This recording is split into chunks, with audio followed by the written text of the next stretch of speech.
Hello বন্ধুরা, কেমন আছো তোমরা সবাই? আশা করি সবাই খুব ভালো আছো, সুস্থ আছো। আমিও ভালো আছি। তো আজকে আমি একটা রেসিপি নিয়ে চলে এসেছি তোমাদের সামনে। আজকে বানাবো আমি নিরামিষ ডুমুর। তো আমি দেখো ডুমুরটা ভালো করে ছোট ছোট করে কেটে ধুয়ে সিদ্ধ করে নিয়েছি। তো সিদ্ধ করে নিলে ডুমুরটা কী হয় বলো তো, তাড়াতাড়ি সিদ্ধ হয়ে যায় আর নরম হয়, খেতেও খুব ভালো লাগে। তো আমি এখানে কড়া চাপিয়ে দিয়েছি, দিয়ে এর মধ্যে কিছুটা পরিমাণে সরষের তেল দিয়ে দিচ্ছি। দিয়ে তেলটা গরম হয়ে গেলে পরে এর মধ্যে আমি শুকনো লঙ্কা, জিরে, তেজপাতা এইসব দিয়ে নেব। নেওয়ার পরে আমি দেখো একটা পেস্ট করে নিয়েছি।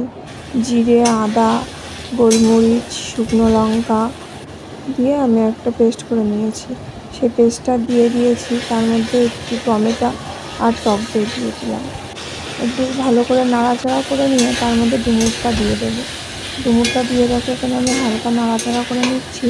নিয়ে তার মধ্যে আমি অ্যাড করব হলুদ আর লবণ। তো দেখো আমি লবণ আর হলুদটা স্বাদ মতন দিয়ে দিয়েছি। তোমরা যেমন লবণ খাও তেমন দেবে। তো দিয়ে আমি এখানে ভালো করে একটু নাড়াচাড়া করে নেবো, মানে কষিয়ে নেব। তো একটু কষানো হয়ে গেলে পরে আমি বেশি না, হালকা একটু জল দিয়ে দিচ্ছি, দিয়ে চাপা দিয়ে দিলাম। আর এই ডুমুরের রেসিপিটা না তোমার একটু শুকনো শুকনো হলেই বেশি খেতে ভালো লাগে। তো দেখো আমি ঢাকনাটা খুলে দিয়েছি, দেখেছো জল শুকিয়ে এসছে। তার উপরে আমি একটু চিনি আর একটু গরম মশলা দিয়ে দিয়েছি। দিলে আমার রেডি হয়ে গেল ডুমুরের রেসিপি। তোমাদের ভালো লাগলে অবশ্যই বাড়িতে বানিয়ে খেয়ে, ওরকম ভালো লাগে।